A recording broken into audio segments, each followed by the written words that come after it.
জিম্বাবুয়ের বিপক্ষে 5 ম্যাচ টি-20 সিরিজের চতুর্থ টি-20 ম্যাচ অনুষ্ঠিত হয় আজ এবং 5 রানের জয় তুলে নেয় বাংলাদেশ ক্রিকেট টিম। চতুর্থ টি-20 ম্যাচে প্রথমেই টসে জিতে বোলিংয়ের সিদ্ধান্ত নেয় জিম্বাবুয়ে ক্রিকেট টিম। ব্যাটিং করতে নামে বাংলাদেশ ক্রিকেট টিম। বাংলাদেশের হয়ে দুর্দান্ত ব্যাটিং করেছেন ওপেনার তানজিদ হাসান। তিনি 37 বলে 52 রানের এক দুর্দান্ত ইনিংস খেলেন। ওপেনার শম্ভু সরকার 34 বলে 41 রান সংগ্রহ করে তৃতীয় সর্বোচ্চ রান করতে পেরেছিলেন। 3 নম্বরে নামা তৌহিদ হৃদয়, তিনি 8 বলে 12 রান সংগ্রহ করে এবং বাকিরা সিঙ্গেল ডিজিটের থেকে বের হতে পারেনি।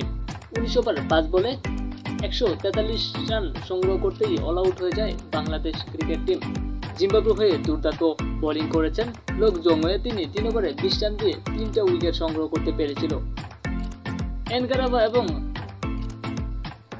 ব্রায়ান বেনিট 2টা করে উইকেট সংগ্রহ করেন।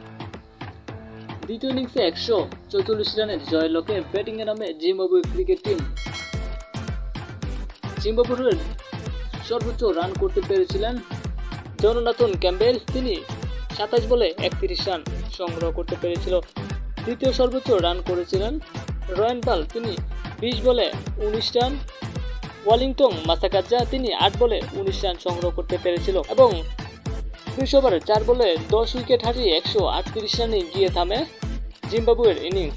বাংলাদেশের হয়ে দুর্দান্ত বোলিং করেছিলেন রাকিব আল হাসান, তিনি 3 ওভার 4 বলে 35 রান দিয়ে 4টা উইকেট সংগ্রহ করে দ্বিতীয় সর্বোচ্চ উইকেট শিকারী ছিলেন মুস্তাফিজুর রহমান, তিনি 4 ওভারে 19 রান দিয়ে 3টা উইকেট সংগ্রহ করে এবং আরেক পেসার তাসকিন আহমেদ, তিনি 4 ওভারে 20 রান দিয়ে 2টা উইকেট সংগ্রহ করে এবং 5 ম্যাচ টি-20 সিরিজের টানা 4 ম্যাচই জয় করে নেয় বাংলাদেশ ক্রিকেট টিম।